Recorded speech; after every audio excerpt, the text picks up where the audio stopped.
시청자 여러분 안녕하십니까? 출발 성공 투자 박민영입니다. 오늘은 또 금요일입니다. 다소 주말을 앞둔 또 주말 대선 토론 등을 앞두고 약간의 경계감을 고려해야 되는 날인 거죠. 일단 뉴욕장도 상승에 대한 부담을 느끼면서도 상승의 끈을 놓지 않으려는 흐름이 계속되고 있습니다. 사흘 연속해서 혼조 마감을 기록하고 있는데요. 빅테크 진영에서 일단 엔비디아가 시장 대비 조금 양호한 흐름을 이어나가고 있습니다.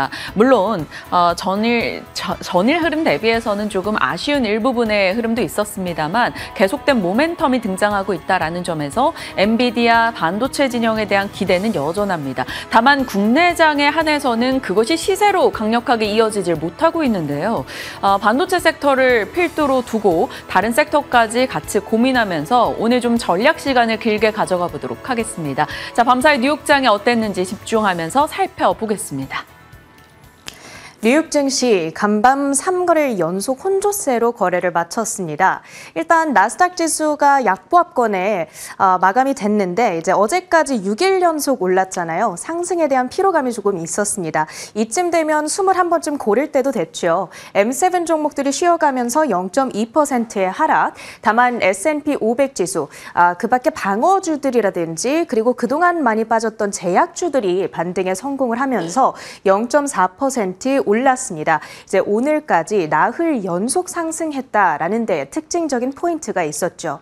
간밤에 여러 가지 경제 지표들이 나왔습니다. 시장이 이를 소화를 했는데 일단 4월 PPI 0.5% 전월 대비 하락한 것으로 나타났습니다.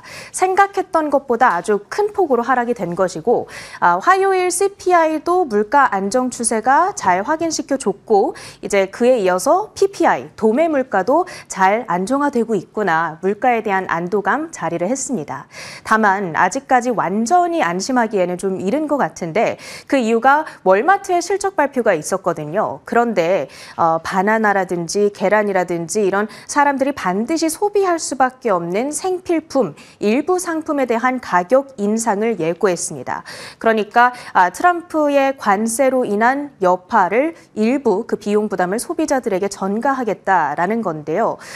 그 말인즉슨 소비자들이 이 월마트라고 하는 기업은 사실 우리나라의 이마트나 롯데마트처럼 정말 모든 국민들이 평균적으로 이용을 하는 곳이기 때문에 소비자들이 소비를 하는데 부담을 느낄 수가 있겠구나. 트럼프 관세 전쟁의 여파가 이제부터 본격적으로 체감될 수 있겠구나라는 의미로 해석을 해볼 수 있겠습니다. 자, 그런데 그러한 분위기가요. 데이터로서 이미 조금씩 드러나는 것 같습니다. 4월 소매 판매를 보면 이를 알 수 있는데 전월 대비 0.1% 증가에 그친 겁니다. 3월에 1.7%라는 수치에 대비해서 아주 큰 폭으로 줄어든 것이죠. 소비자들이 이렇게 관세에 대한 우려로 지갑을 닫기 시작했다. 미국이라는 나라는 소비에 대한 경제 의존도가 워낙 높기 때문에 소비가 줄어들면 경제도 흔들리기 시작할 위험성이 있습니다. 하지만 오늘은 어찌됐든 시장은 PPI에 조금 더 무게를 실었던 것 같습니다. 물가가 잘 잡히고 있구나라는 추세가 확인되자 연준의 금리 인하 기대감이 살아났고요. 그 덕분에 최근에 계속해서 상승 추세를 그려오던 이 국채금리가 하락했습니다. 10년물 금리 1.6% 하락하면서 4.5% 선을 밑돌고 있다는 점 오늘 증시에는 우호적이었고요. 이렇게 국채금리가 내려가게 되면 이자도 하락하게 되죠. 그러니까 이자를 주는 자산에 대한 매력도가 떨어지게 됩니다. 따라서 이자를 주지 않는 금에 대한 상대적인 매력도가 높아지는 효과가 있는데요. 그래서 금 가격이 1%대 상승했다는 점도 특징으로 꼽아볼 수 있겠네요. 그 밖에 오늘 히트맵을 한번 열어보시죠. 딱 한눈에 보더라도 M7 종목들이 쉬어가는 하루였구나 알 수가 있습니다.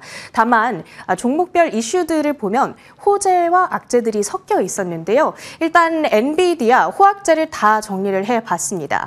일단 엔비디아가 투자한 AI 데이터 센터 관련주죠. 코어위브, 오픈AI와 2029년까지 40억 달러 규모의 추가 계약을 체결했다. 이 소식이 들려오면서 엔비디아의 주가 장중에 상승으로 전환되는 순간도 있었고요. 아랍에미리트 10년 동안 미국에 1조 4천억 달러를 투자하겠다라고 약속을 했습니다. 기술과 AI, 에너지 이 세 가지 분야에 투자를 하는 것이고요. 여기에는 엔비디아의 AI 칩을 100만 개 구매하는 방안도 담겨 있습니다. 이 내용이 엔비디아에는 추후 호재로 작용할 가능성도 있겠고요. 다만 이제 내일이 미국의 옵션 만기일이거든요. 그러다 보니까 이를 앞둔 변동성 그리고 최근 3일 연속 4에서 5%대 급등한 데 따른 피로감 때문에 오늘 쉬어갔다고 정리를 해보겠습니다. 자, 애플 0.4% 내렸습니다. 트럼프 대통령이 이제 최근 애플이 인도에서 생산 기지를 구축하고 확대하고 있는데 나 그거 좀 마음에 안 들어라고 팀 쿡 CEO에게 대놓고 얘기를 했다라고 합니다. 트럼프가 주장하는 것은 미국에 와서 생산을 해라라는 것인데 현실적으로 이게 좀 어려운 게요. 미국에서 아이폰을 생산하게 되면 인건비 자체가 너무 비싸지기 때문에 최종 소비자 가격이 한화로 치면 한 40에서 뭐 더 많게는 50만 원 정도까지 높아질 수 있거든요. 그러니까 트럼프의 주장이 현실화될 가능성은 조금 적어 보입니다. 다음은 메타입니다. 그 베헤모스 AI 모델의 공개를 가을 이후로 연기한다라는 보도가 들려왔습니다. 오늘 M7 종목 가운데 가장 약세를 보였던 이유를 여기에서 찾아볼 수가 있겠고요. 그 밖에 업종들 대체적으로 견조했던 가운데 헬스케어 내에서 유나이티드 헬스, 미국의 최대 건강보험사, 이번 주에 참 이슈가 많습니다. 오늘은 메디케어 사기 혐의로 법무부의 조사를 받고 있다. 그러니까 정당하지 않게 돈을 더 수취했다라는 혐의를 받고 있는 겁니다. 이제 이번 주에 실적 실망감 그리고 CEO의 사임 소식에 18% 급락한 데 이어서 간밤에도 1% 가까운 하락으로 진행됐고요. 이제 연초 대비 하락률은 거의 50%에 육박하고 있는 상황입니다. 그 밖에 특징주들 조금 더 작은 종목들이 있었습니다. 함께 보시죠. 알리바바, 일단 중국의 대기업이죠. 부진한 실적, 매출과 EPS 모두 미스가 나왔고요. 거기에다가 이제 현분기 매출 역시도 성장이 둔화될 거다라고 얘기를 했습니다. 이커머스 부문이 특히 부진했는데 핀더더, 징둥닷컴과의 경쟁이 심화됐기 때문이다. 그리고 지금 관세로 인해서 매크로 여건이 불확실하다 보니까 중국의 소비자들 역시도 소비를 줄이고 있다. 이 점이 부담으로 작용했습니다. 8% 가까이 급락했고요. 간밤 미증시에 상장된 중국 ADR 관련주들 전반적으로 내림세를 그렸다는 포인트 챙겨드립니다. 다음으로는 코인베이스 두 가지 악재가 함께 터졌습니다. 사이버 공격으로 인해서 고객 데이터가 유출되는 사고가 있었다. 그리고 이 해커들이 현재 랜섬머니를 요구하고 있다라는 소식이 들려왔고요. 거기다가 더불어서 코인베이스가 이용자 수를 과장시켰다라는 의혹으로 SEC의 조사를 받고 있다고 합니다. 이제 S&P 500 지수 편입 호재가 이번 주에 터졌었는데 바로 얼마 되지 않아서 상승분을 빠르게 반납하는 흐름이 나타나고 있죠. 7.2% 마이너스권이었고요. 마지막 풋라커, 이 상승률이 워낙 커가지고 가지고 왔습니다. 그 미국의 이제 스포츠 신발을 만드는 회사인데 딕스포팅 굿즈라고 하는 경쟁사가 또 있습니다. 더 커다란 기업인데요. 24억 달러의 풋라커를 인수한다라는 보도 들려왔습니다. 85.7% 폭등으로 진행이 됐죠. 자, 이제 그 마감 후에 속보가 하나 떴습니다. 버크셔 해서웨이의 13F 공시가 업데이트 됐습니다. 거물의 투자 노트. 그 알고 이제 들으면 조금 더 흥미롭잖아요. 그래서 AUM을 정리를 했습니다. 버크셔가 이제 돈을 정말 많이 굴리고 있다는 거는 누구나 잘 아는 사실인데 구체적으로 그게 얼마냐? 지금 가지고 있는 주식과 보험 그리고 비상장 자산을 전체 다 합쳤을 때요. 9,700억 달러에 달합니다. 우리 돈으로 하면은 130조 원대에 달하는 어마어마한 돈을 굴리고 있는 버크셔고요. 이번에 어떤 변동 내역들이 있는지 좀 보겠습니다. 유지를 한 것은 애플, 단일 종목을 기준으로 애플 주식을 가장 많이 보유하고 있는 버크셔인데요. 전체 포트폴리오의 25% 비중을 그대로 유지를 했습니다. 애플이라고 하는 자산은 장기적으로 그래도 계속 들고 갈 만한 자산이다라고 평가하고 있음을 알 수가 있고요. 가장 많이 매수를 했던 종목은 컨스텔레이션 브랜즈입니다. 컨스텔레이션 에너지와는 다른 기업인데요. 이제 맥주, 음료수 이런 것들을 만드는 회사라고 보시면 되겠고요. 이 비중을 113%나 높여 잡았습니다. 그 말인즉슨 지금 경기 불확실성이 높아지고 있으니까 필수 소비재 혹은 상대적으로 방어적인 성격을 띠는 종목을 늘렸구나. 이 정도의 인사이트. 그리고 매도를 한 종목, 대형 은행주들의 비중을 대폭 축소했습니다. 시티그룹 전량 매도했고요. 뱅크 오브 아메리카와 캐피탈원은 각각 7%, 4% 지분 축소에 나섰습니다. 경기 민감주들을 줄였구나. 이 정도의 결론을 얻을 수가 있겠습니다. 버핏이 올해 말에 은퇴를 예고한 만큼 이제 그의 손길이 닿은 투자 노트를 볼 수 있는 기회가 얼마 남지 않았다라는 점에서 한 번 더 들여다보게 되는 것 같습니다. 이렇게 미국 증시 이슈들 정리해 드렸고요. 국내 전략 세우러 가보시죠. 당장에 오늘의 영향을 줄 만한 내용보다는 이제 다음 주 혹은 6월 그리고 하반기를 바라보는 시각으로 지금은 좀 장을 대비해야 될 것 같습니다. 한동안 단기적인 굉장히 강한 시세가 국내외로 나타나고 있고요. 어제장에서는 조금의 쉬어가는 흐름이 보여졌습니다. 양지수 모두 0.7% 정도의 하락이었죠. 외국인은 7일 연속해서 매수해줬다라는 점은 긍정적이었으나 기관 측에서 차익 실현 매물을 내놓기도 했습니다. 테마주들이 정말 빠르게 엄청난 급등을 보여주고 있고요. 그 중심에는 당연히 대선이라는 키워드가 들어가 있습니다. 그리고 섹터 순환이 그와 덩달아서 굉장히 빠르게 진행되고 있죠. 어제 상승 부담 속에 어떤 경계감을 갖고 있었는가를 한번 보실까요? 미국에서 감세 이슈가 본격화되면서 금리 인하에 대한 기대감이 후퇴하고 있습니다. 감세가 된다면 확장적인 재정책으로 금리가 올라가지 않겠는가에 대한 시각이고요. 미국의 경제 지표가 오늘 이제 새벽에 발표될 것으로 예상했었기 때문에 그를 앞둔 차익 실현 매도 등도 있었죠. 그리고 어제 원달러 환율의 변동성이 굉장히 크기도 했었습니다. 밀라노 환율 협상에 대한 의구심이었는데요. 외환시장의 불확실성은 투자자들로부터 일정 부분 관망세를 짙게 만들기 때문이죠. 또 주말에 있을 대선 1차 TV 토론 등 경제 현안에 대한 논의가 어떻게 될 것인가에 대한 경계감도 같이 있었습니다. 자, 주요 섹터가 그에 따라 영향을 좀 받았죠. 중국에서 미국 펜타닐 관세 반격 조치 유효하다 이런 코멘트가 나오면서 반도체 섹터를 필두로 해서 조금 심리 위축이 있었고요. 반도체 일부 종목들이 예상을 하회하는 실적을 내놨고요. 동반 매물이 쏟아지기도 했습니다. 신재생과 로봇 쪽에서도 일부 차익 실현의 움직임이 있었고요. 정치 테마주로서 단기간에 가장 강력하게 움직였던 유진로봇 같은 경우는 어제 시간 외에서 하락하는 흐름이 있었습니다. 유진로봇은 시간 외에서 실적을 내놨는데 좋지 못했습니다. 자, 방위산업주가 어제 비교적 괜찮았죠. 현대로템의 호실적 그 전거래에 나온 것을 어제 같이 살피기도 했었고요. 호재성 뉴스도 있었습니다. 그리고 푸틴이 협상에 불참할 것이다 라는 얘기가 재건주를 내리고 방산주를 올리는 센티작용을 좀 했고요. 차익 실현 매도가 한동안 강하게 나왔었기 때문에 그 부분에 대해서 조금 조정받은 것에 대한 안도감이 작용되기도 했습니다.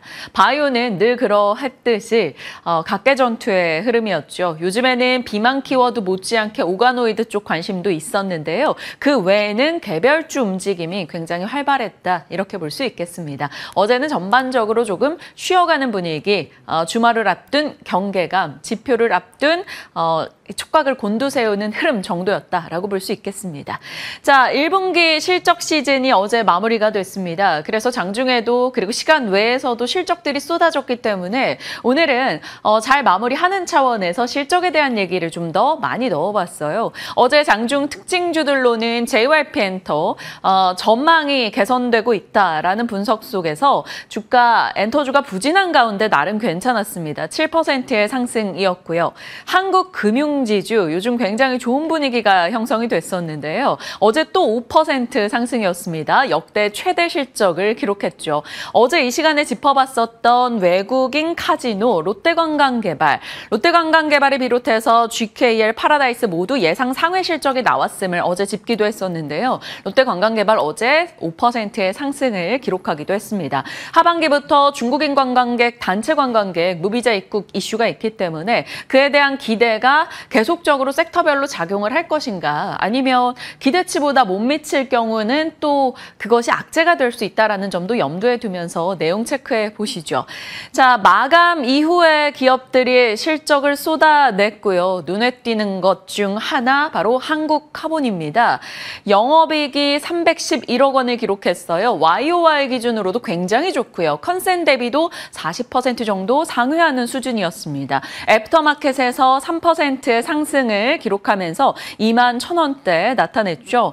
동성화인텍은 이제 전체적인 수주 잔고가 조금 줄어드는 게 아니냐라는 우려감이 나오고 있는데 동성화인텍도 수주 금액 자체는 나쁘지 않다라는 시각 등 그러니까 본행제에 대해서 비교적 우호적인 시각이 생기고 있는 가운데 한국카본에 훨씬 더 메리트가 조금 쏟아지고 있는 것 같습니다.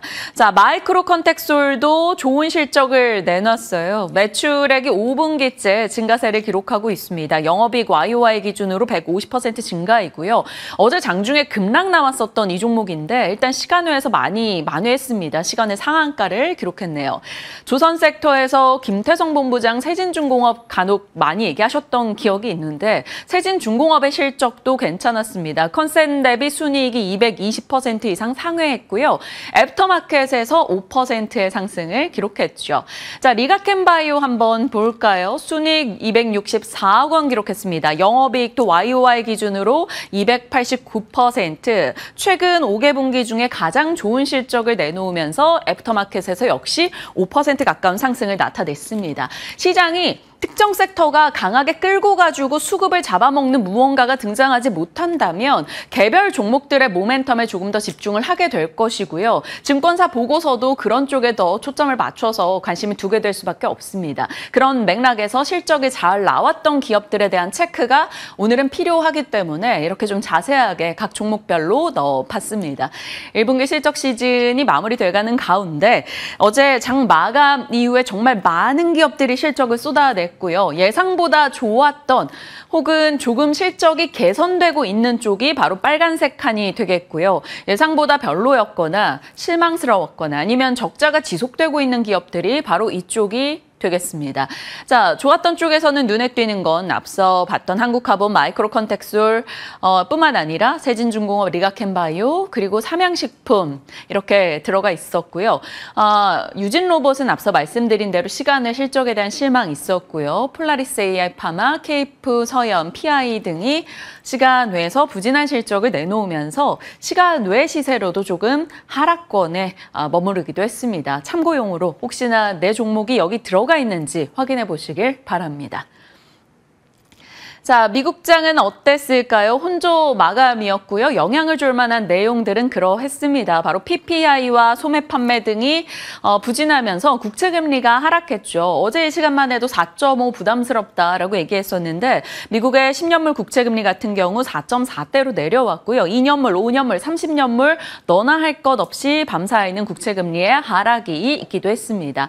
실적으로 봤을 때는 월마트의 실적, 호실적을 내놓기는 했는데 월마트 CEO가 컨콜에서 관세에 대한 부담이 있다라고 이야기했고 소비자들은 앞으로 가격 인상을 각 품목별로 체감하게 될 것이다. 이런 코멘트가 있기도 했죠. 월마트는 종가상으로 0.5% 하락으로 끝났습니다.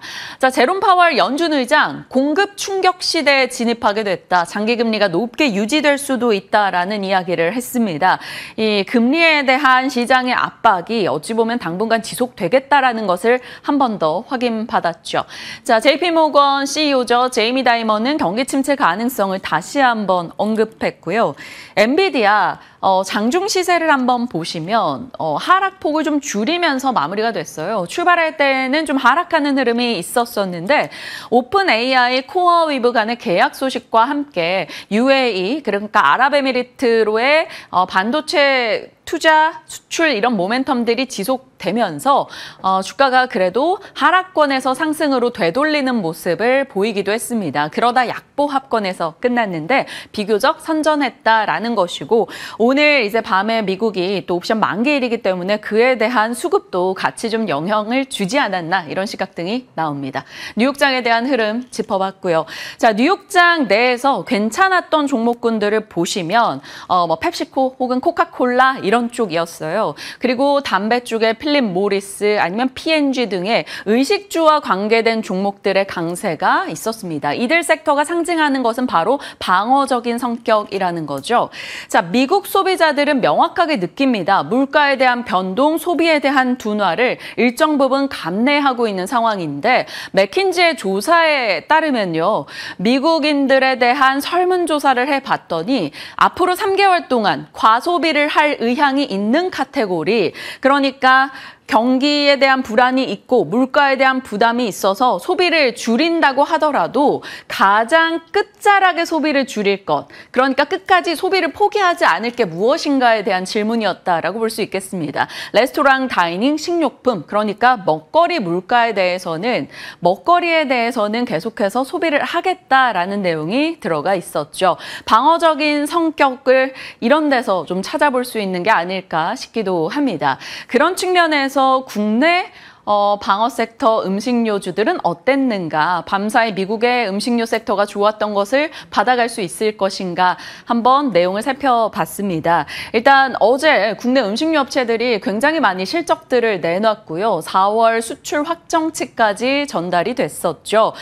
수출 양호했던 곳을 보면 삼양식품, 오리온, 대상 등 그리고 노바렉스 그리고 S&D 등이 들어가 있었습니다. 여기서 빙그레는 조금 수출은 양호했는데 실적은 아쉬웠다, 이렇게 평가가 되고 있어서 살짝 중립으로 제안해 보겠습니다. S&D 같은 경우 불닭 소스 업체죠. 3월달 이제 수출 파이가 성장이 하고 4월 볼륨이 계속 유지되고 있다라는 평이 있고요. 노바렉스는 건기식 쪽이죠. 중국향 수출 ODM 수주가 늘어서 중국향 모멘텀이 짙었다라는 평가가 있습니다. 우양은 핫도그 수출이 호조를 기록했고요. 금액 기준 QOQ 55% 증가였었는데요. 4월 수출이 양호했던 이들이 관심을 받을 수 있을지 궁금하기도 합니다만 사실 지금 장에서 음식료 섹터는 오로지 삼양식품을 중심으로 돌아가고 있습니다. 어제 삼양식품이 시간 외에서 실적을 내놨죠. 불닭이 불닭했다라는 평이 있습니다. 매출액과 영업이익 그리고 순이익 모두 다 좋았고요. 1분기 최대 수출을 기록했습니다. 해외 사업 성장과 고환율 효과, 미국 내 저녁에 깔린 월마트에서 불닭이 라면 카테고리 상위에 들어가 있다라는 점, 중국의 견조한 판매, 유럽 법인이 작년에 런칭되고 올해부터 입점 효과가 톡톡히 나오고 있다라는 소식 등이 전달이 됐죠. 삼양식품이 애프터마켓에서 8% 이상의 급등 흐름을 기록했습니다. 애프터마켓에서 108만 4천 원을 기록했던 삼양식품이네요. 자, 삼양식품이 이러하니 다른 라면사는 어떨까 들여다봐야겠죠. 삼양식품과 함께 해외에서 그래도 성과를 내고 있는 쪽으로 본다면 오리온이 있겠습니다. 양호한 실적을 발표했고요. 중국, 베트남, 러시아 법인 성장이 좀 도드라졌습니다. 내수보다 확실히 수출 부분이 오리온도 좋았다라는 것을 확인할 수가 있는데요. 조금 더 수출 비중이 많은 삼양과 오리온은 이렇게 나름 성과를 내는 실적이었다면 내수 비중이 좀 더 많은 오뚜기나 농심 등 은 실적 보시는 바와 같이 부진했습니다. 원가 부담, 소비 침체를 함께 받아가고 있는 분위기인 거죠. 다만 여러 가지 소비 둔화나 원가 부담을 반영해서 음식료 업체들이 하반기부터 이제 가격 인상을 계속해서 해나가는 것에 대한 실적 반영이 있을 거다, 이런 시각 등도 있기 때문에 한번 들여다봐야겠습니다. 음식료 섹터는 어제 그래도 일부 나쁘지 않은 시세를 기록했는데 삼양식품 실적을 시장이 어떻게 받아들일 것인가를 체크해 보시죠. 자, 시장 속 실적에 초점 맞춰 이야기 나눠봤고요. 연결고리로 가보겠습니다. 트럼프 측에서 아랍에미리트와 280조 거래를 합의했고 그 중심에 AI 협력 강화 이야기가 있었죠. 여러 AI나 데이터 센터에 대한 모멘텀이 지속되고 있는데 반도체 진영은 좀 눈치 보기가 이어지고 있습니다. 이렇게 된 거 반도체의 강력한 모멘텀이든 아니면 방향을 설정해 줄 만한 것은 결국 엔비디아 실적이 될 것이고요. 그때까지는 전체적인 시장의 수급 동향을 파악하며 계속하며 일단 반도체에 대한 눈치 보기가 이어지지 않을까 싶습니다. 자, 그런 가운데 특정 섹터가 치고 나가주질 못하니 다양한 섹터로 다시금 관심이 분산되고 있는데요. 그 분산되는 섹터의 특징을 살펴보면 과거에 좋았었던 섹터들이 다시 한번 수면 위로 올라오고 있는 듯한 느낌입니다. 그래서 제목은 사랑은 돌아오는 거야 라고 이 명대사를 한번 넣어보기도 했는데요. 대표적으로 어제 올랐었던 HD현대일렉트릭이 그러합니다. 효성중공업이나 HD현대일렉트릭 같은 변압기 진영에서 전력 인프라 업체들의 수출이 좀 괜찮았다라는 소식이 들려오고 있고요. 조정을 좀 거친 가운데 데이터나 AI 이야기가 최근에 좀 불거지고 있어서 관심을 받게 될지 일단 체크해 나가야 될 것 같습니다. 그나마 최근에 가장 양호하게 좋은 건 원전이죠. 탈원전 뉴턴이 가속화됩니다. 벨기에에서 원전을 단계적으로 폐쇄하는 계획을 철회했다라는 소식이 들려왔죠. 거기다 대선 관련 키워드에도 들어가 있습니다. 어제 BHI가 실적을 시간 외에서 내놨는데요. 1분기 영업이익이 124억 원, 5분기 연속해서 영업이익이 증가하는 추이를 기록하고 있습니다. 어제는 장중에 0.3%의 상승이었는데요. 오늘 어떻게 반영이 될지 한번 지켜봐야 될 것 같습니다.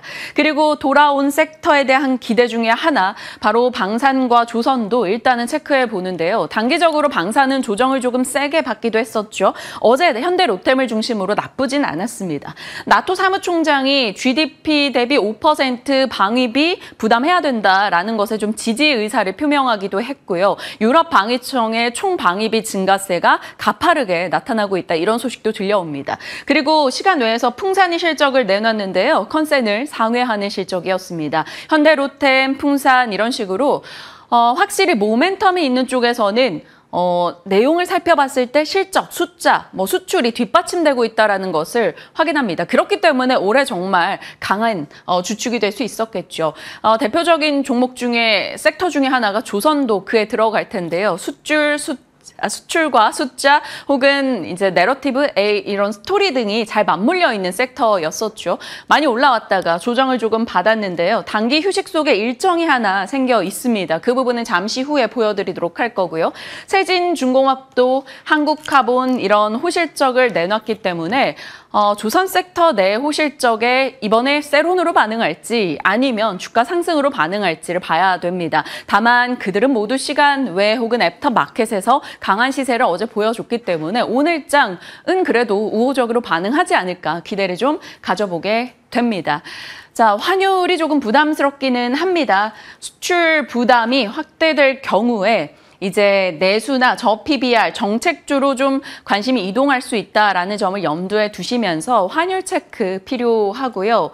앞서 이제 권상우 배우님의 얼굴이 들어와 있었죠. 바로 천국의 계단 드라마였는데 SBS의 작품이었죠. SBS 말 나온 김에 실적을 한번 체크해봤습니다. 1분기 실적은 부진했는데 그래도 예상보다는 덜 나빴다라는 측면, 넷플릭스 효과가 확인됐다라는 소식에 어제 10% 정도 올라가는 모습 있기도 했습니다.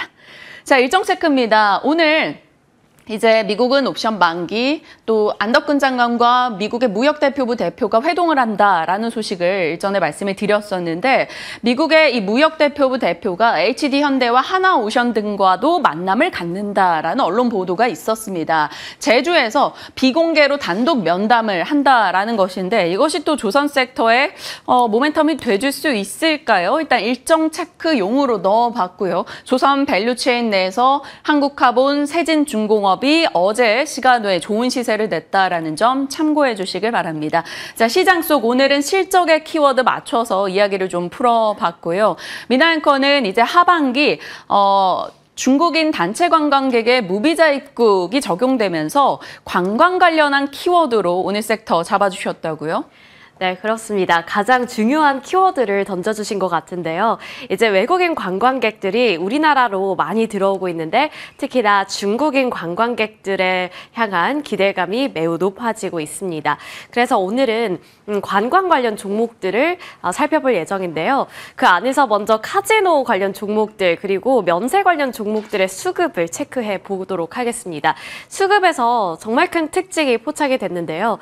제목에 달아놓은 것처럼 외국인과 기관들은 진짜 이 카지노주들을 묻고 더블로 가는 그러한 흐름을 나타내고 있습니다. 롯데 관광개발 같은 경우에는 최근 들어서 외국인 투자자들이 2주 넘게 연속적으로 매수를 하고 있고요. 그리고 기관 투자자들은 대단합니다. 2월 25일부터 어제까지 단 10일 거래일을 제외하고 계속해서 매수 우위를 나타내는 흐름 포착이 됐고요. 강원랜드도 마찬가지입니다. 외국인 투자자들이 4월 8일부터 어제까지 한 달 넘게 단 4거래일을 제외하고서 꾸준히 매집하는 흔적 남긴 가운데 기관 투자자들도 12거래일 연속으로 최근 들어서 매수 우위를 나타내고 있다는 점 살펴보시면 좋겠습니다. 그래서 차트 보시면 아시겠지만 정말 가파르게 상승을 하고 있고요. 파라다이스도 기관 투자자들이 진짜 한 3개월 넘게 매수를 하고 있는데 그 안에서 100일 중에 무려 87일 동안 매수 우위를 나타내고 있다는 점도 도드라지는 효과였습니다. GKL도 마찬가지로 기관 투자자들이 최근에 22거래일 연속으로 매수 우위를 나타내고 있다는 점, 정말 수급이 뒷받침이 되면서 주가도 폭발적으로 상승하고 있다는 점이 눈에 띄었는데요. 그리고 아래는 이제 면세 관련 종목들입니다. 면세 쪽은 사실 전망 잠시 뒤에 살펴보겠지만 전망이 그렇게 좋게 제시가 되고 있지는 않은데 그럼에도 불구하고 기관 투자자들이 최근에 꾸준히 매수를 하고 있다는 점도 수급적인 특징으로 포착해 볼 수 있겠습니다. 자, 그 안에서 먼저 이 카지노주들 살펴보도록 할 텐데요. 이 카지노를 하면 도파민이 많이 터진다고 하잖아요. 근데 주가를 살펴보시더라도 도파민이 터지는 건 매한 가지입니다. 롯데 관광개발 올해 일봉 차트인데요. 올해 초반까지만 해도 지지부진하게 좀 횡보하면서 쉬어가는 흐름을 기록했습니다만 최근 들어서는 가파른 상승세에 이어나가고 있고 강원랜드 같은 경우에도 그리고 파라다이스 같은 경우에도 가파른 상승 흐름 가져가주고 있습니다. 최근에 이렇게 급하게 상승을 하고 있는데 월봉 차트를 두고 보면 아직까지는 상승의 여력이 더 커 보인다라는 점에서 많이 올랐음에도 불구하고 기대감이 더욱더 커지는 시점인 겁니다.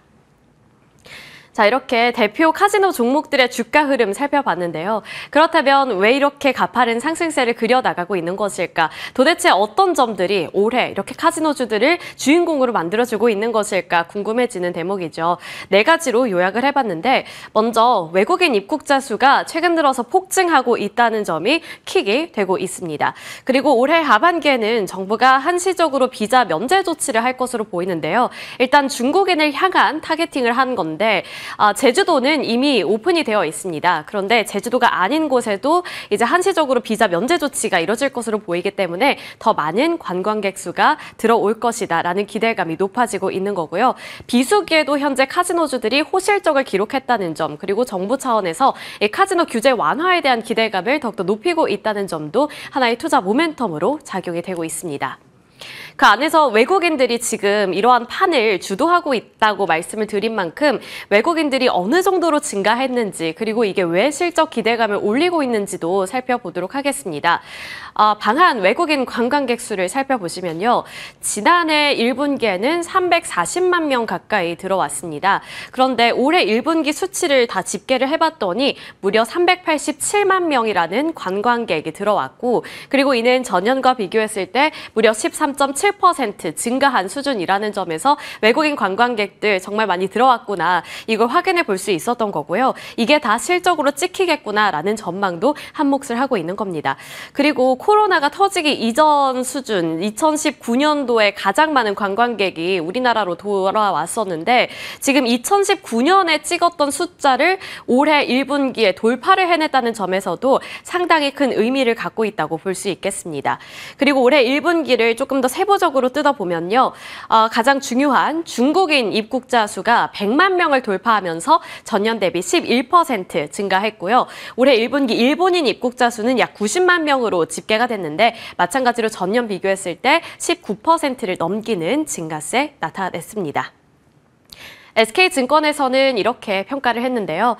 1분기 제주도가 비수기임에도 불구하고 중국 방문객 수가 확대가 됐다. 그리고 이 부분은 주목할 만하다라고 평가를 했고요. 올해 3분기 중국인 한시적 무비자 입국이 허용될 경우에 한국 방문 중국인 인바운드가 확대될 것으로 전망이 된다라는 코멘트. 그리고 앞으로 기대해 볼 만한 포인트는 대형 크루즈 여행이 있다라는 점도 짚어냈습니다. 따라서 지금이 비수기임에도 불구하고 대단한 성과를 기록한 만큼 앞으로 기대할 만한 포인트가 많은 하반기 지켜보자라는 관점까지 챙겨드리도록 하겠습니다. 이어서 롯데관광개발 통해서 실적 살펴볼 텐데요. 이제 많이들 제주도 여행 가시잖아요. 그러면 거기 가장 많이 쓰여 있는 문구가 바로 이 혼자옵소예입니다. 이게 환영합니다, 어서 오세요라는 제주도의 방언인데 롯데관광개발이 지금 제주도에서 그랜드 하얏트라든지 이런 호텔 등을 운영을 하고 있고 또 카지노를 운영하고 있는 만큼 제목에 달아봤습니다. 그리고 이번에 발표한 1분기 실적 굉장히 좋았는데요. 보시면 아시겠지만 매출액 같은 경우에는 전년 대비 14.8% 그리고 전분기 대비 10%를 넘기는 성장세를 나타냈습니다. 그리고 컨센서스를 상회했고요. 영업이익도 마찬가지로 전년과 비교했을 때 48%대 그리고 분기별로 봤을 때 정말 폭증하는 모습을 기록했다는 점 또 마찬가지로 컨센서스를 대폭 상회하는 실적을 거뒀기 때문에 이 부분에 대해서도 하반기를 기대해 볼 수 있는 요인이 되고 있습니다. 앞서 제가 말씀드린 것처럼 이번이 비수기였음에도 불구하고 이렇게 최대 매출, 최대 실적을 기록했다는 것에 의미가 있었기 때문입니다.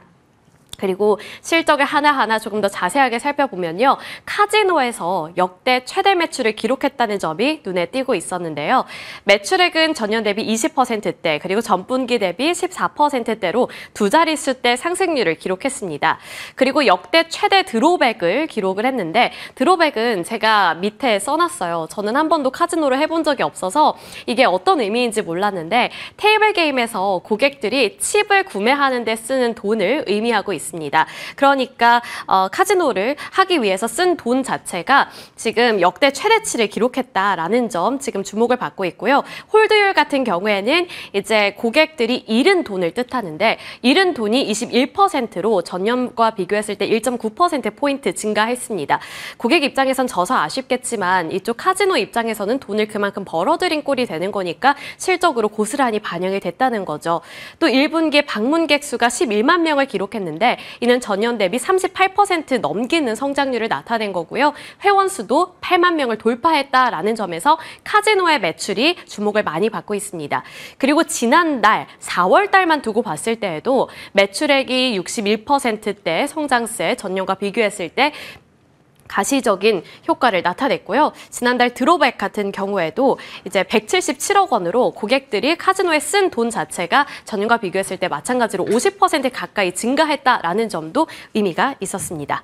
호텔 부문에서는 사실 좀 부진했습니다. 전년 그리고 분기와 비교했을 때도 모두 다 좀 감소하는 모습을 나타냈는데 지금 카지노가 워낙에 좋다 보니까 이 부분은 그렇게 크게 우려할 부분이 아니다라고 얘기가 나오고 있는 거고요. 여행 같은 경우에도 꾸준히 상승하는 흐름 나타냈고 앞서 제가 잠시 짚어드린 것과 같이 크루즈 여행에 대한 기대감도 더욱더 높아지고 있는 분위기입니다. 자, 이렇게 롯데관광개발 가장 큰 기대감을 안고 있는 종목이었고요. 그리고 강원랜드도 살펴봐야겠죠. 강원랜드는 이제 우리나라 공기업으로서 주목을 받고 있는 기업인데 실적이 사실 롯데관광개발에 비해서는 그렇게 좋지는 못했습니다. 매출액은 전년 대비 소폭 감소했고요. 영업이익은 소폭 오르는 모습 나타났습니다. 사실 이렇게 막 나쁘다 이 정도는 아닌데 그럼에도 불구하고 기대치보다 살짝은 아쉬웠던 이유가 공기업 특성상 마케팅 활동에 제약이 있기 때문이다라는 말 나오고 있고요. 또 카지노 베팅 금액이 법적으로 제한이 되어 있기 때문에 외형 성장에 제약이 걸리고 있다는 점도 약간은 허들처럼 여겨지고 있습니다. 드라백 같은 경우에 6%가량 증가했는데 드라백은 앞서 말씀드린 것처럼 이제 쓰는 돈 이게 조금 늘어났지만 홀드율이 엽기적으로 매출액이 1%가량 감소했다는 점도 살짝은 아쉬운 부분이 되겠습니다. 1분기 매출액이 전년 대비 감소한 것은 아쉽지만 그래도 전체적으로 두고 봤을 때는 카지노 부문의 매출이 증가하고 있고 일반 영업장 방문객이 증가하고 있기 때문에 이번 1분기보다는 앞으로 하반기를 조금 더 기대해보자 라는 증권가의 코멘트 나오고 있는 상황이고요. 또 최근에 정부가 이 강원랜드의 일부 바카라 테이블에 최소 베팅 한도를 한 10배 가까이 증액하는 것을 승인해줬다라는 점도 호재로 작용이 되고 있습니다. 따라서 이렇게 강원랜드가 롯데관광개발에 비해서는 다소 아쉬운 모습을 기록했지만 하반기에는 여전히 기대 포인트가 있다는 점 정도 체크해드리고 가도록 하겠습니다. 그리고 파라다이스와 GKL의 실적도 함께 살펴보기 위해서 정리 정리를 해봤는데요. 전체적으로 좋았습니다. 드로백은 낮아졌지만 홀드율이 방어를 해줬다라는 점에서 의미를 갖고 있었고 파라다이스와 GKL도 꾸준히 가파른 상승 흐름 가져가고 있다는 점 체크 포인트입니다. 이 안에서 롯데관광개발이 지금 카지노주 내에서는 가장 탑픽으로 많이 언급이 되고 있는 만큼 롯데관광개발에 대해서 정리를 해봤는데요. 제주도의 큰형님이라고 볼 수 있을 것 같습니다. 그 이유는 즉슨 제주도 내 점유율 자체가 월등히 높기 때문인데요. 77%라는 점유율을 갖고 있는 만큼 경쟁력에서 압도적으로 우위를 선점하고 있는 기업이라고 보시면 되겠습니다. 그리고 실무진을 누가 구성을 하고 있느냐도 굉장히 흥미로운 부분이었는데 마카오 출신 실무진이 영입이 됐고 이 말은 즉슨 이제 중국과 동남아 VIP들을 모객하는 데 유리한 구조이다라는 점도 강점으로 꼽히고 있습니다. 그리고 일본 VIP 모객 경우에는 2023년 4월에 이제 오사카에 사무소를 개설을 했기 때문에 조금씩 그 시스템을 갖춰 나가고 있다는 점 주목해 보셔야겠고요. 2025년 올해에는 도쿄 사무소를 개설할 예정이기 때문에 중국과 동남아에 이어서 일본에서로부터도 VIP들을 모객할 것이라는 기대감 역시나 높아지고 있습니다. 1분기 전세 크루즈를 운항할 것으로 보이는데 이 또한 호실적으로 반영이 되면서 앞으로의 실적은 더 좋아질 것이다라는 전망 나오고 있으니까요. 챙겨보셔야겠습니다. 그리고 아래는 이제 매출이 어디에서 나오는지를 제가 한번 써봤는데 카지노의 매출 비중이 굉장히 높습니다. 그런데 앞서서 제가 실적에서 말씀을 드린 것처럼 카지노에서 최대 매출이 기록이 되고 있기 때문에 앞으로 카지노에서 나올 만한 숫자가 더 높아질 것이라는 부분도 하나의 관전 포인트가 되겠습니다. 자, 이렇게 지금 카지노주들 위주로 살펴봤는데요. 앞서 면세점 관련 종목들도 주가가 가파르게 상승하고 있다고 말씀을 드렸고 또 기관 투자자들이 꾸준히 매집하고 있다라고 말씀을 드렸습니다. 그래서 투자자의 입장에서 그렇다면 지금 외국인 관광객들이 많이 들어온다는데 면세점들은 어떤 걸까? 이 부분이 궁금하실 것 같은데 지금까지 계속 컨센서스는 면세점 그렇게 좋지 않을 것 같다. 이게 컨센서스였습니다. 그런데 그 컨센서스가 달라지지는 않았다는 점 살짝은 아쉬운데요. 중국의 보따리상이 활동이 크게 줄어들었다는 점이 가장 큰 우려 포인트로 짚히고 있습니다. 원래 예전 같으면 면세점을 거의 다 털어가듯이 많이 사갔는데 요즘에는 그런 흐름이 안 나오고 있기 때문에 그 부분에서 약간은 아쉽다라는 코멘트 나오고 있고요. 입국자 수 대비해서 면세객 수의 회복이 더디다는 점도 하나의 리스크가 되고 있습니다. 또 신세계와 호텔신라 실적을 살펴보시면 신세계 같은 경우에는 실적 전망치를 하회했다는 점, 그리고 호텔신라 같은 경우에는 실적의 컨센서스를 소폭 상회했지만 앞서 말씀드린 것처럼 입국자 수에 대비해서는 면세객 수가 그를 뒷받침해주지 못하고 있기 때문에 그 부분에 대해서는 여전히 좀 지켜보자라는 관점이 많이 나오고 있습니다. 또 이제 기대해볼 만한 포인트는 대선을 앞두고서 양대 정당에서 관광 활성화 공약을 내걸 것인가, 이 부분이 하나의 관전 포인트가 될 것 같은데요. 또 새로운 이슈 플로우가 나오면 주가는 다르게 움직일 수도 있고 전망도 새롭게 제시가 될 수 있겠죠. 따라서 이런 이슈 플로우까지 함께 살펴보시길 바라겠습니다. 자, 이렇게 관광이 늘어나고 있는 상황 속에서 카지노와 면세점 관련해서 전망 살펴봤는데요. 그 안에서 카지노주들 외국인과 기관이 많이 사들이고 있는 만큼 가파르게 올랐지만 그래도 아직 기회는 남아있는 것일지, 나에게 기회를 줄 수 있는 섹터일지 저희 방송 통해서 알아보시길 바라겠습니다.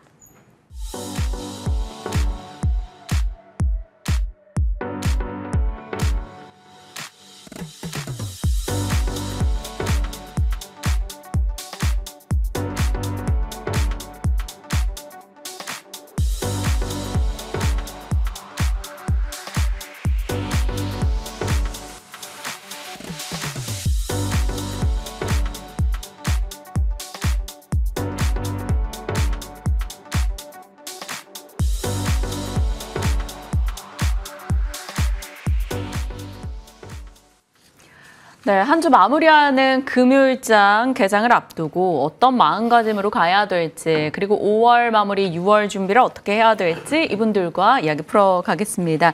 SK증권 조성호 부장님, 그리고 머니투데이 방송 김진만 어드님 모셨습니다. 어서 오세요. 안녕하세요. 안녕하세요. 안녕하십니까. 시장 얘기해 보겠습니다. 일단 조성호 부장님, 섹터 순환이 너무 빠르고 대선 관련에 연결되는 서브 섹터도 너무 많아서 이걸 섹터를 바라볼 때 나의 이제 포지션을 어떻게 구축하고 봐야 되는가 고민도 참 크거든요. 지금 시장 어떻게 판단하세요? 장중 변동성 굉장히 커요. 맞아요. 어제 아침에는 오늘 좀 괜찮네 해가지고 점심 먹고 졸고 나니까 오후에 이거 왜 이래? 이럴 정도로 좀 장중에도 굉장히 좀 빠르게 종목별 변동성이 발생을 하는데요. 그러니까 이럴 때 여러분들께서 슬기롭게 극복을 하시려면 그러니까 철저하게 가격 중심으로 접근하시면은 그래도 잘 극복할 수 있지 않을까 이렇게 생각합니다. 예를 들면 어제 같은 경우에 아침에 조금 올라간다 싶은 애들 따라가셨더라면 오후장에 죄다 물려서 끝나는 그런 장이었을 것이거든요. 그러니까 오히려 여러분들이 오르는 종목을 따라가시는 전략은 지금 굉장히 위험합니다. 오히려 조정을 받거나 저점에 있는 종목들을 매수를 했을 때 그런 부분들이 빠른 순환매에서 여러분들이 길목을 지키시는 그런 관점으로 볼 수가 있는 것이거든요. 그러니까 물론 뭐 시황에 상관없이 저는 늘 가격을 가장 먼저 보긴 합니다만 요즘처럼 장중에도 이렇게 좀 변동성이 심한 시장에서는 더더욱더 좀 가격을 중심으로 접근하시면 그래도 좀 안전하게 되지 않을까 이렇게 좀 보고 있어요. 네.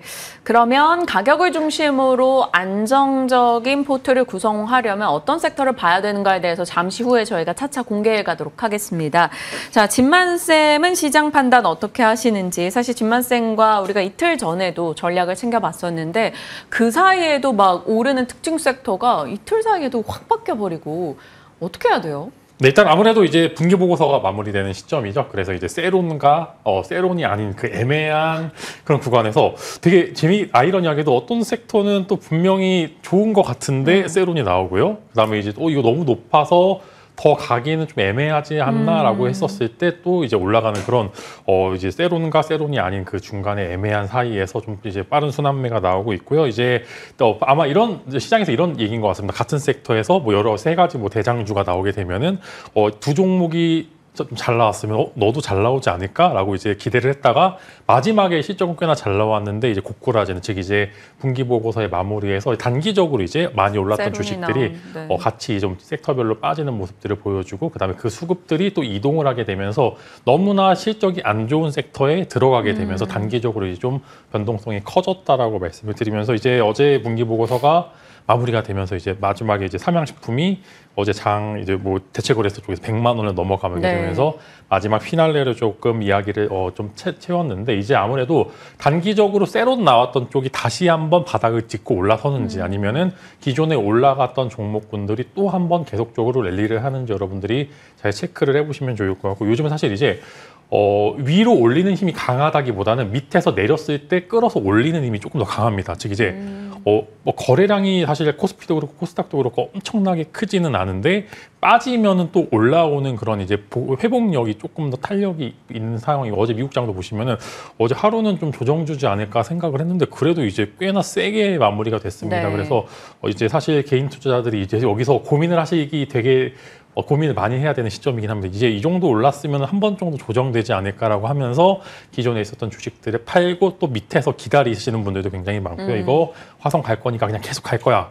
이렇게 이제 판단을 해서 이제 조금 더 비중을 늘리시는 분들도 있고 굉장히 이제 개인별 편차가 큰 시장이다라고 이제 말씀을 드리면서 지금은 사실 이제 다음 포지션을 준비하실 필요가 분명히 있다라고 생각이 되고요. 미국도 그렇고 한국도 살짝 이제 어느 정도 고점에 대한 부담감 분명히 일부 존재를 하는 상황이기 때문에 이제 여기서 섹터를 잘 고르셔야 됩니다. 이제 기존의 섹터별 강세, 즉 패시브 자금들이 이제 여러 가지 실적 바탕으로 들어가서 여기서 이제 같이 이제 패시브 자금들이 섹터별 강세가 나왔다라고 하면 이제 당분간은 조금 종목별 강세, 즉 이제 섹터별로 두각을 보이는 종목들이 조금 더 세질 것으로 전망이 됩니다. 예를 들어 화장품 내에서도 다 같이 좋은 게 아니라 또 다음 분기 실적이 유난히 좋을 것 같은 종목군들에게 독특하게 좀 수급이 나오게 되면서 한두 종목이 조금 이제 랠리를 이어가는 그런 모습들을 보여줄 것으로 전망이 되고요. 원래 이제 또 빠른 매매의 정석이었던 이제 정책주들은 대선이 다가오면 다가올수록 힘을 잃을 겁니다. 이제 그만큼 새롭지 않다는 겁니다. 처음에 나오는 정책들은 분명히 정책주들은 새롭겠지만 이제 두세 번 정도 이제 네다섯 번 정도 나오게 되면은 시장에서 그렇게 매력적이다라고 생각을 안 할 수도 있겠으니까 정책주 매매하시는 분들께서는 새롭지 않다라고 하면은 이제 대선이 다가올수록 분명히 정리가 필요하다 좀 이렇게 말씀을 드리겠습니다. 알겠습니다. 시장에 대한 얘기이시고요. 또 시청자분이 이제 주식 비중 90%인데 물량 줄여야 되나요? 이런 의견을 올려주시기도 했는데 조성호 부장님 어떻게 보세요? 사실 어제 출연하셨던 출연진들께서는 일정 부분 오른 것에 대한 이익을 챙겨보자. 그리고 좀 철저히 가격 대응하기 좋은 반도체로 좀 집중해보자. 뭐 이런 얘기들을 해주셨거든요. 근데 전체적인 시장에서 이익 실현하는데 좀 동의를 하십니까, 조성호 부장님? 이거는 이제 매매 숙련도에 따라서 좀 다를 것 같아요. 저는 이제 지수 자체는 일단 올만치 좀 단기적으로 왔다고 봅니다. 네. 여기서 추가적으로 지수가 올라가기 위해서는 관세 우려 이제 완화만 가지고는 안 될 거예요. 지금 일단 우리 시장은 연초에 관세 우려로 잃어버린 부분들을 이제 거의 다 되찾은 상황이죠. 그러면 이제 이전으로 돌아갔을 때 관세 우려로 시장이 두들겨 맞기 전에 시장에서 목말라 하던 이슈가 뭐였죠? 바로 금리 인하였는데 금리 인하도 지금 뭐 6월 전망도 후퇴되고 있고 7월마저도 후퇴되고 심지어 9월 얘기도 나오는 상황이기 때문에 네. 지수 자체가 여기서 이걸 강하게 뚫고 가기에는 그렇게 쉽지는 않을 수 있습니다. 그래서 단기적으로 좀 지수가 횡보할 수 있는 부분이고 그리고 어제를 기점으로 해서 코스닥까지도 실적 시즌이 완전히 끝났죠. 그렇기 때문에 대선까지 한 20일 정도 남아 있는데 그때까지는 어제와 같은 그런 어떤 좀 종목별로 굉장히 극심한 변동성과 순환매가 빠르게 이어질 가능성이 있거든요. 그런 거니까 우리 시청자 여러분들의 어떤 숙련도에 따라서 사실은 숙련도가 높지 않으신 분들은 현재 구간에서는 좀 현금 비중을 좀 일정 부분 좀 확보하신 그런 부분들을 권해드리고요. 나는 뭐 일일비 하지 않을 테야라고 했을 때 아까 말씀하신 대로 반도체나 대형 바이오 같은 앞으로 지수가 올라갔을 때 지수를 끌어줄 수 있는 지수 견인력이 있는 섹터를 조정 시에 분할 매수하시면 좋다. 저는 일단 기본적으로 이런 관점을 가지고 있습니다. 근데 그 대형 반도체, 대형 바이오 등이 최근에 뉴스 대비 못 가잖아요. 네. 삼성전자, 하이닉스, 알테오젠 등등이요. 네. 그러니까 괜히 막 불안해요. 근데 부장님은 그러면 오히려 그렇게 못 가는 시기를 좀 더 마음 편하게 매수하실 수 있는 겁니까? 예, 제가 사실 뭐 한 달 이상 반도체 뭐 물려도 쫄려도 얘기했다가 하도 안 가서 이제 지루했는데 이번 주에 좀 올랐잖아요. 네. 그러니까 이제 대형주들은 그렇습니다. 그러니까 지금 그러니까 지수 견인력이 있는 이를테면 반도체나 이제 바이오 뭐 2차 전지까지 포함을 한다면 이들 종목들은 지금 봐도 당장 갈 것 같지는 않거든요. 그런 느낌을 주지는 않아요. 그런데 어느 순간 지수가 좀만 올라와 있으면 뒤돌아보게 되면 얘가 언제 이렇게 올라와 있지? 사실 이런 섹터들이거든요. 그러니까 약간 분침을 보는 느낌입니다. 근데 여러분들 초침에 집중하고 계시면 이런 쪽이 안 보이는 거죠. 오늘 초침 뭐 정책주 같은 건 초침처럼 빨리빨리 움직이잖아요. 그러니까 이제 여러분들이 이제 수익을 추구하시는 그런 욕구를 빨리 충족시켜 줄 수 있어 보이기 때문에 여러분들이 그런 쪽에 좀 더 관심이 많으신 건 알겠습니다만 적어도 주식 시장에서 우리가 투자라는 관점을 조금만 반영한다면 이들 섹터는 절대적으로 우리가 놓쳐서는 안 되는 섹터이기 때문에 저는 현금 비중을 그러니까 난 매매에 자신 없어 하시는 분들은 그냥 현금 비중을 확보해 놓으시고 좀 기다리시는 것도 괜찮고요. 난 좀 현금 비중이 있는데 뭐 반도체나 바이오 뭐 나는 아직 가격이 좋다 본다. 이러면 이제 나중에 뭐 금리 인하 또 언젠가 할 것이니까요. 뭐 이제 6월에 안에서 조금 시장이 실망할 수 있겠습니다만 뭐 금리 인하 기조는 뭐 방향은 그렇게 가고 있는 네. 부분이라고 보기 때문에 저 이런 종목들은 안 오를 때 오히려 사놓는 게 좋지 않나 이렇게 보고 있어요. 네, 참고하겠습니다. 자, 그렇다면 두 분의 시장에 대한 지금 현황 판단은 들어봤고요. 저희가 어떤 섹터에 대한 질문을 드리기보다는 오늘 금요일이기도 하고 지금의 시장의 분위기를 봤을 때 지금 이 순환매가 빠르게 나오고 단기 상승 부담이 조금 꽤 있고 이런 상황에서 기회로 삼을 섹터가 무엇인가에 대한 질문을 해보고자 합니다. 그래서 너무 많으면 또 그렇잖아요. 그러니까 기회로 삼아볼 섹터 한 3개 정도만 주셨으면 좋겠어요. 지만쌤 어떤 걸 보십니까? 저는 어제 화장품과 그다음에 우주항공, 바이오 3개인데 화장품, 우주항공, 바이오. 네, 일단은 저는 만약에 이제 지수가 뭐 급락을 한다는 이야기가 아니라 조정권에 들어서게 되면은 분명히 조금 이제 작은 섹터 쪽으로 돈이 몰려갈 거라고 생각이 되고 있습니다. 그래서 이제 수출 데이터가 깔끔하거나 아니면은 이제 지수와 대비해서 무관하게 올라갈 수 있는 종목들, 그다음에 정책적으로도 살짝 너무나 가볍기 때문에 한마디만 해줘도 섹터 자체가 이제 조금 이제 깔끔해지는 이제 그런 섹터 위주로 보시면 좋을 것 같고, 그다음 바이오 쪽을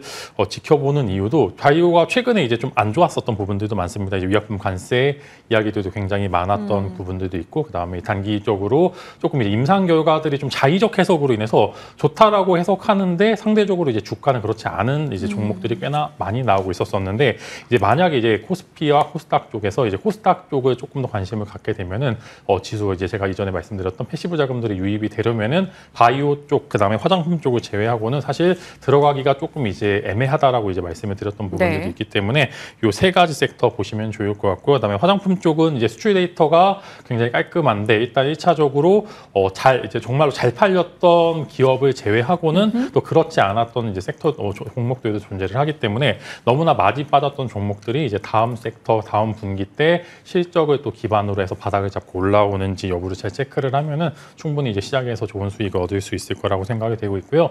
우주항공 관련돼서는 지금 이제 우주항공 관련주들이 기술적인 부분들이 꽤나 괜찮게 되어 있습니다. 그 다음에 그나마 이제 외국인들의 수급이 꽤나 많이 꽂혔던 부분들도 이제 우주와 항공 섹터라고 좀 보시면 좋을 것 같기 때문에 이쪽에 계속적으로 한번 이제 관심을 가져보시면 좋을 것 같고, 일단 종목은 일단 말씀을 드리겠고요. 바이오 쪽 마찬가지로 임상 이후에 왈테오존도 그렇고 전체적으로 이제 살짝 노이즈가 껴서 그래도 이제 좀 기존의 이제 종목 대비해서 이제 지수 대비해서 많이 빠졌는데, 이런 종목들이 또 반등할 때 또 한번 기대감으로 많이 오르는 그런 부분들 포착이 되니까 이 세 가지 섹터, 바이오, 그다음에 우주항공, 화장품 세 조 섹터는 여러분들이 충분히 관심 가져도 된다 말씀을 드리겠습니다. 네, 화장품, 우주항공, 바이오, 순환매 과정에 공략해 볼 수 있는 섹터로 얘기해 주셨고요. 각 섹터별 유망하게 보는 종목은 잠시 후에 저희가 따로 공개를 해보겠습니다. 자, 그러면 조성우 부장님은 어떤 섹터 유망하게 보시는지 세 가지로 압축해 주실 수 있을까요? 예, 저는 뭐 김진만 어드바이저님하고 동네는 비슷한 것 같은데 번지수 살짝 바꿀게요. 네. 같은 거 하면 안 되니까. 그러니까 사실은 저는 항상 이제 방송에 나오면서 여러분들께 이제 특정한 종목을 강조하고 싶지는 않아요. 왜냐하면 수천 명이 보시는 우리 시청자 여러분들이 성향도 다르시고 환경도 다르시단 말이죠. 그러니까 이제 그 어떤 시청자 여러분 스스로에 맞는 어떤 환경이나 성향에 맞는 쪽에 저는 기회를 찾으셨으면 하는 의미에서 항상 이제 종목은 군으로 좀 제시하고 있다라는 점을 알아주시면 될 것 같고요. 저는 이제 나름대로 지금 상황에서 제가 이제 메뉴판을 갖고 있어요. 그러니까 이 메뉴판 안에서 어떻게 이것을 성향이나 환경에 맞춰서 조합을 할지 이런 부분들이 늘 고민이긴 한데요. 일단 저는 이제 큰 틀에서는 이렇게 보고 있어요. 중장기 포지션으로 본다면 역시나 이제 반도체. 그리고 코스피 쪽, 그러니까 바이오는 저도 이제 긍정적인 뷰인데 저는 번지스가 코스피 대형 바이오입니다. 저는 이제 코스닥 신약 쪽에 대한 그런 부분들은 제가 아무리 뭐 공부를 해도 잘 모르는 부분도 많기 때문에 결국에 좀 장부가 조금 더 뚜렷한 코스피 대형 바이오 쪽, 이런 쪽은 올해 내내 그냥 이건 뭐 모아간다 이런 관점이에요. 역시 모멘텀 많이 있죠. 가격 메리트 있는 섹터들이고요. 뭐 관세나 이제 금리 변수에 따라서 이제 지수를 견인할 수도 있는 그런 상황이고, 또 운이 좋다면 우리가 여기서 초과 수익을 또 얻을 수도 있는 부분이기 때문에 기본적으로 이제 저런 쪽을 비중을 좀 많이 태워서 축으로 이제 가져가고 있고요. 그리고 이제 보통 뭐 한 달 이내 중단기 포지션으로 본다면 또 이제 비슷한 부분이 많이 있습니다. 일단 신재생. 그리고 이제 소비주, 물론 이제 화장품을 제시하셨지만은, 저는 오늘 좀 신재생으로 조금 더 종목을 말씀드릴 거고, 그리고 이제 최근에 이제 정책 기대감이나 이런 부분 때문에 AI 소프트웨어 쪽도 바닥에서 좀 군을 이뤄서 움직이고 있기 때문에 이런 쪽은 한 달 이내로 좀 보고 있고, 그리고 그보다 좀 더 이제 성격이 좀 급하신 분들은 뭐 단기 포지션으로 좀 제가 이제 제시를 해드리는데, 로봇, 자율주행, 뭐 우주항공, 저출산, 양자 컴퓨터. 사실 이런 친구들은 뭐 실적은 사실은 잘 모르겠어요. 그러나 이제 이슈나 수급, 뭐 정책 기대감 이런 내러티브 중심으로 좀 이 단기적인 어떤 변동성이 기대가 되는 어떤 섹터들이기 때문에 기본적으로 이제 이런 메뉴판을 갖고 있는데, 여기서 저는 코스피 대형 바이오 그리고 신재생 그리고 저출산 이렇게 해서 이따 종목을 좀 소개해드리도록 하겠습니다. 네. 말씀 주신 대로 저희가 살펴가도록 하겠습니다. 자, 그러면 이제 시청자분들이 가장 궁금해하시는 건 그 가운데에서 어떤 종목이냐가 될 것 같아요. 진만쌤, 그럼 일단 화장품 내 탑픽부터 들어볼까요? 일단은 오늘은 조금 이제 다들 화장품 종목은 아시는 것 같아서 다음 주에 상장하는 종목 하나 이제 미리 이제 소개를 시켜드리려고 네, 갖고 신규 왔는데, 상장주. 네. 이제 그러니까 사라는 게 아니라 이제 눌리면은 여러분들이 관심 가져주셔도 좋을 것 같고, 당일날 이제 뭐 충분히 단기 트레이딩도 이제 관심 가져보시면 좋을 것 같아요. 달바 글로벌 한번 관심을 여러분들이 보시면 좋을 것 같은데, 되게 저는 이제 사실 이게 화장을 많이 하는 편은 아니어서 이게 되게 돈이 이렇게 잘 버는지 몰랐습니다. 달바가 그 달바겠죠? 제가 아는? 네, 되게 유명한 그 달바인데 되게 잘 비스트. 벌고, 네. APR과 거의 준하는 이제 매출과 영업이익을 뽑아내는 기업인데 이제 22일 날 상장 예정인데 아마 만약에 상장했었을 때 단기 수급이 꽤나 많이 몰릴 겁니다. 분명 이제 공모금도 많이 몰렸고요. 분명히 이제 APR이 너무나 잘 나갔기 때문에 달바 글로벌도 분명히 비슷하게 단기적 수급도 많이 몰릴 것으로 전망이 되고 이제 신규 상장주 트렌드상 한 번 이제 그 당일날 뭐 이제 위로 올라가든지 아래로 올라가든지 방향이 되게 확실하게 나옵니다. 그래서 분명히 고평가 논란은 당일날 있을 거라고 생각이 됩니다만 분명히 이제 위에서 내려오거나 이제 위로 계속 불이 붙었었을 때 수급이 꽤나 많이 몰릴 것으로 전망이 되고 있기 때문에 달바 글로벌 여러분들의 관심을 한번 가져보시면 좋을 거고 22일 날 상장이니까 제가 그 전에 한 번 정도 코멘트는 더 드릴 수 있을 것 같은데 진짜로 이제 APR이 너무나 잘 나갔기 때문에 시장의 관심도가 이런 대형 화장품 쪽도 분명히 나올 수 있을 거라고 되고요. 어제 아무래도 보십시오 이게 실적이 꽤나 잘 나왔기 때문에 아마 시장의 관심도 조금 더 올라가기 때문에 화장품 쪽은 달바 글로벌 이제 여러분들 다음 주 상장하는 종목 관심을 가져보시면 좋을 것 같다라고 말씀을 드리겠고요. 네. 이제 우주 쪽으로 넘어가면 이제 이노스페이스 말씀을 드리겠습니다. 이제 조용조용히 또 이제 바닥권에서 좀 올라갔는데 작년 상장한 종목이고 이제 위성 이제 민간 위성 관련주로 이제 7월 정도에 이제 상업용 위성을 이제 쏘아 올릴 계획을 좀 잡고 있는 상황에서 아까 제가 말씀드린 것처럼 이제 항공 쪽 우주 쪽 섹터의 외국인들 수급이 꽤나 많이 몰리고 있는데 이노스페이스뿐만 아니라 이제 뭐 스피어라는 종목도 수급이 꽤나 많이 몰리고 있고요. 그다음에 이제 지난번에 소개시켜드렸던 캔코 에어스페이스도 이제 스페이스 X 관련주로 수급이 많이 몰리고 있는 상황에서 이제 대장주였던 뭐 HVM 뭐 이런 종목들도 네. 많이 좋았던 상황에서 이런 부분들 여러분들이 관심을 가져보시면 좋을 것 같습니다. 이노스페이스 어제 한 3% 오르면서 마무리가 됐는데 달바 글로벌과 우주항공 쪽에서는 이노스페이스 그리고 하나가 남아 있죠. 바이오 쪽입니다. 바이오 쪽에서는 어떤 종목 보시나요? 네, 일단 대화제약 말씀을 드리겠습니다. 이제 관련돼서 이제 중국 쪽 매출이 조금 많이 늘어나고 있는 상황에서 시세가 이제 분출은 되고 있는데 조금 이제 쉬어갔던 부분들이 좀 있습니다. 그래서 이제 관련된 이제 여러 가지 약품들이 중국 쪽에 조금 이제 매출이나 영업이익이 늘어나게 되면은 시장의 관심도가 조금 올라갈 수 있을 것 같고요. 분명히 이제 바이오 쪽 보시게 되면은 이전에 이제 최근에 조금 이제 수급이 들어왔거나 혹은 이제 여러 가지 이슈들로 인해서 거래량이 몰렸던 종목들 위주로 보셔야지 너무 하단부에 있는 종목을 공략하시기보다는 이제 중간 정도의 위치에서 혹은 한 번 정도 거래량 붙었다가 내려오고 있는 상황에서 다음 이제 채널로 올라가는지 여부를 체크하는 종목군들 내로 조금 보시면 좋을 것 같아서 이제 세 종목 말씀을 드렸고요.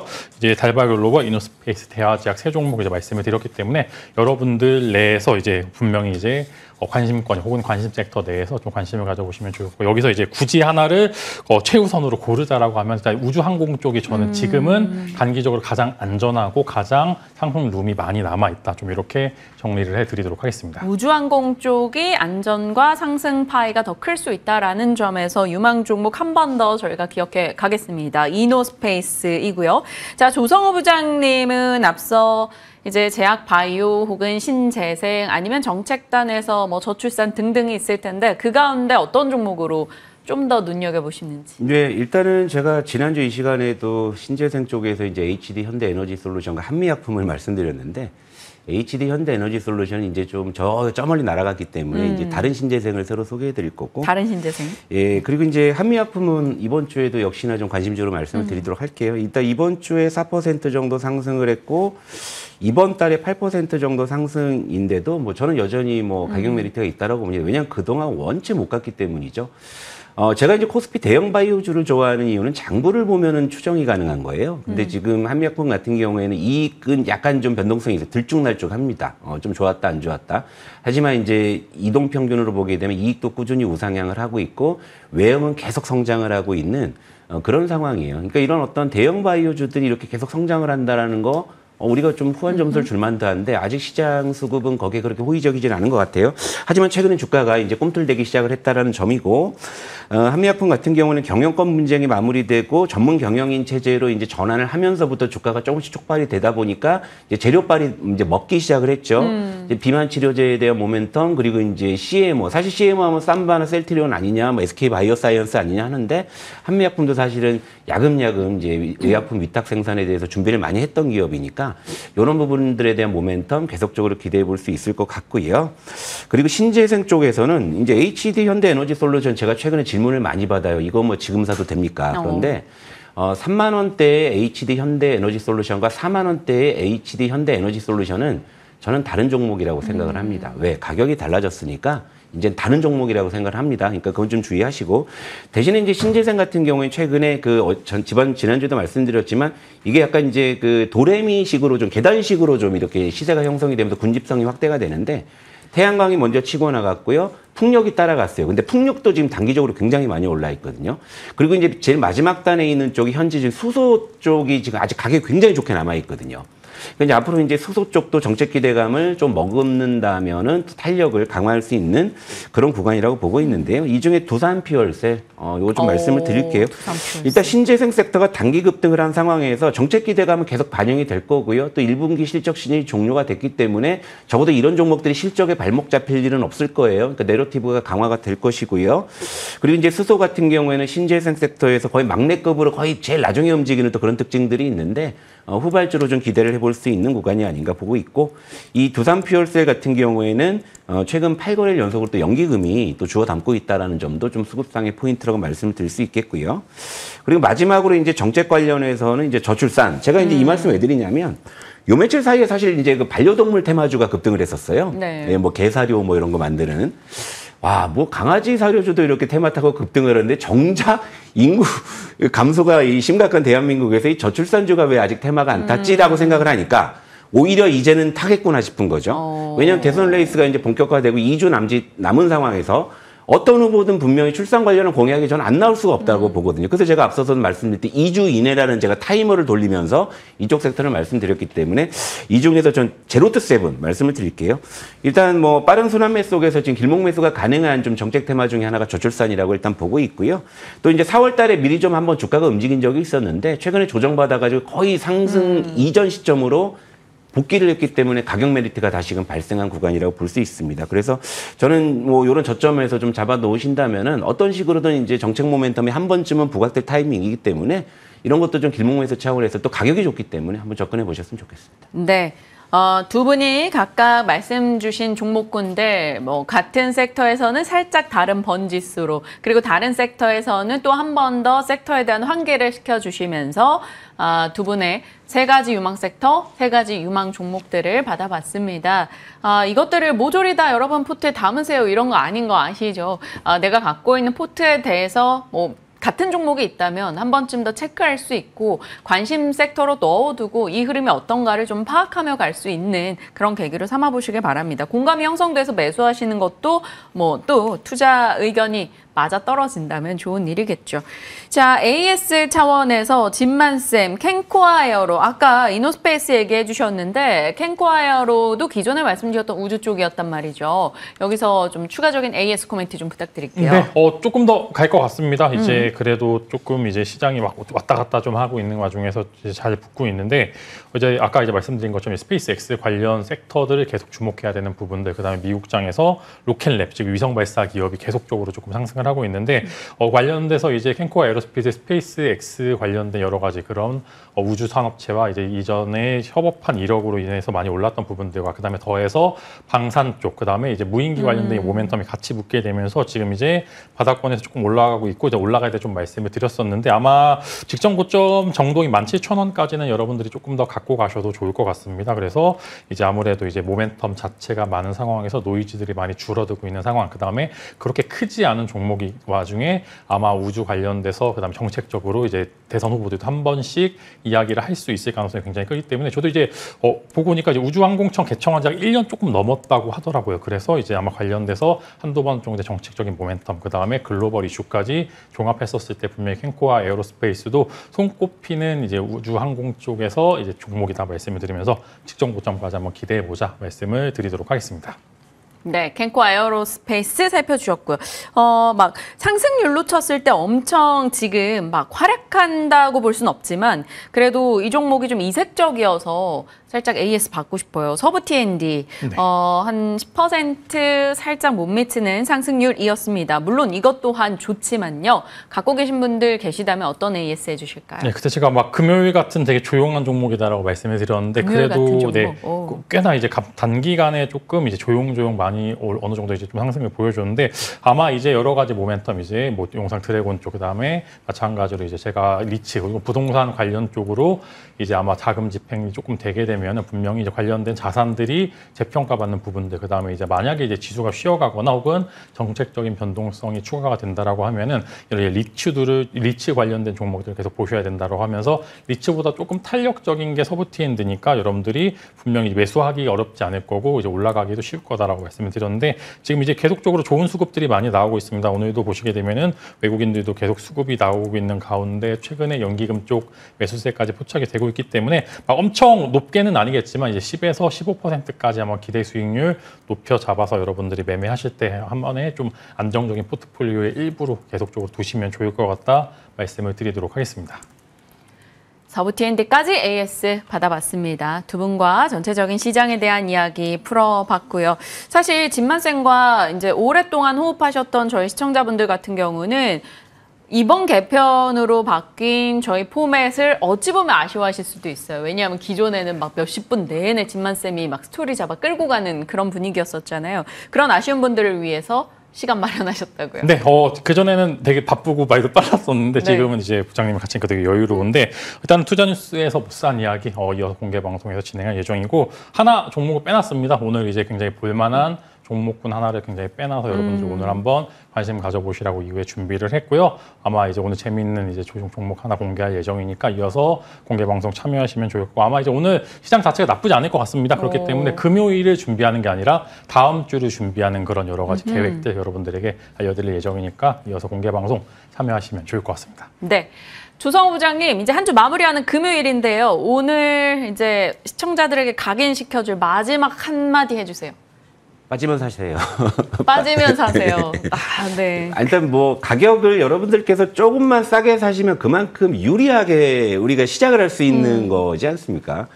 그 단순한 어떤 이 진리만 여러분들께서 조금 신경 쓰신다면 한결 좀 여유가 생길 것 같은 저는 그런 생각을 많이 들고요. 그리고 항상 제가 여러분들께 특히나 이제 방송이기 때문에 더더욱 더 신중하고 조심스럽지만 제가 여러분들께 뭐 섹터나 뭐 어떤 종목을 소개해드리더라도 가장 먼저 보는 게 차트입니다. 밑에 있냐 위에 있냐를 먼저 봐요. 왜냐하면 시청자 여러분들께서는 정말 저보다도 훨씬 더 뭐 높은 기량을 갖고 계신 분들도 분명히 계시겠지만 대부분 다 이제 그런 부분들이 이제 부족하다 생각하시기 때문에 우리 같은 사람에게 의지하시려고 하시는 분들이잖아요. 근데 그런 분들에게 정말로 가장 기본적으로 제가 도움을 드릴 수 있는 하나의 정말 딱 꼽아서 말씀드리자면 쌀 때 사시라는 거. 쌀 때 그것만큼 유리한 게 없거든요, 사실. 예. 그 말씀 드리고 싶네요. 네. 빠지면 사세요라고 얘기를 해주셨어요. 쌀 때 사자. 그러니까 가격적으로 메리트가 있는 순간을 잘 포착해 보는 것이 가장 1번이다라는 것을 다시 한번 깨우쳐 주셨어요. 시청자분이 약간 농담으로 사면 빠지는데요 이렇게도 올려주셔서 네, 그렇게 되지 않도록 저희도 더 분발하면서 시장에 대한 뉴스들, 전략들 부지런히 전달드리겠습니다. 자, 조성호 부장님 그리고 진만쌤 함께했습니다. 고맙습니다. 네, 일단 프리마켓 분위기 어떻게 진행이 되고 있는지 보겠습니다. 앞서 진만쌤 오늘장 분위기는 그리 나쁘지 않을 것 같다라고는 얘기해 주셨는데요. 일단 시가총액 상위 종목들 모두 상승권의 출발을 보여주고 있습니다. 삼성전자, SK하이닉스, LG에너지솔루션, 삼성바이오로직스까지 상승하고 있고요. 알테오젠 33만 3천 원입니다. 3개 들어갔네요. 0.6% 오늘 코스닥 내에서 프리마켓 상승하는 모습. 앞서 실적이 좀 잘 나왔다 말씀드렸던 리가캠바이오도 일단 1.4% 상승세 포착이 되고 있습니다. 거래량으로는 관심이 어떻게 집중될까요? 와, 두산에너빌리티 또 거래량이 실리고 있습니다. 1.4% 상승이네요. 31,400원 돌파한 지 또 이틀밖에 되지 않았는데 일단 프리마켓에서 32,000원대에 넘어서고 있습니다. DIC, 하나시스템, 한진칼은 또다시 상승권의 출발이고요. 그 외에 로보티즈도 좀 눈에 띄네요. 거래량 실리면서 코스닥 내에서 상승세 보입니다. 어제 김태성 본부장님의 유망주였죠. 3빌리언 장중에 어제 한 10% 오르는 걸 봤었는데 일단 프리마켓에서 0.4% 정도 오름세 확인이 되고 있습니다. 오가노이드 쪽 토모큐브 2.7% 상승입니다. 자, 다음으로 가보겠습니다. 삼양식품 좋은 실적 내놨죠. 실적 시즌 마무리 정말 화려하게 해줬습니다. 분기 최대 실적을 기록했고요. 미국, 유럽, 중국 여러 등지에서 성과를 내면서 어제 애프터마켓에서 100만 원권을 넘어섰었는데요. 일단 프리마켓에서도 113만 원, 14%의 급등 흐름이 확인되고 있습니다. 자, 세진중공업도 어제 실적 잘 나왔다라고 말씀을 드렸었는데 4%의 프리마켓 상승이고 율촌화학을 제가 앞서 실적 통으로는 빼지 못했습니다만 율촌화학 역시나 실적이 잘 나왔습니다. 그리고 이제 알루미늄 파우치 이런 쪽에 수출 데이터가 계속 잘 잡히고 있는 종목 중에 하나인데 어제 이제 좋은 실적에 반응하면서 5% 프리마켓 상승권 확인이 되고 있습니다. 전체적으로 오늘도 약간 실적에 반응을 하거나 아니면 로봇주이던가 아니면 정치 테마성 성향을 띠고 있다던가 그 외에는 약간 새로운 키워드, 오가노이드 이런 키워드가 붙는 쪽이 분위기가 나쁘지 않다. 이 정도 볼 수 있겠네요. 오늘 금요일은 좀 급할 필요 없는 대응이 필요할 것 같습니다. 주말 등의 변수도 많기 때문이죠. 자, 잘 살피면서 대응하시고요. 저희는 월요일에 다시 인사드리겠습니다.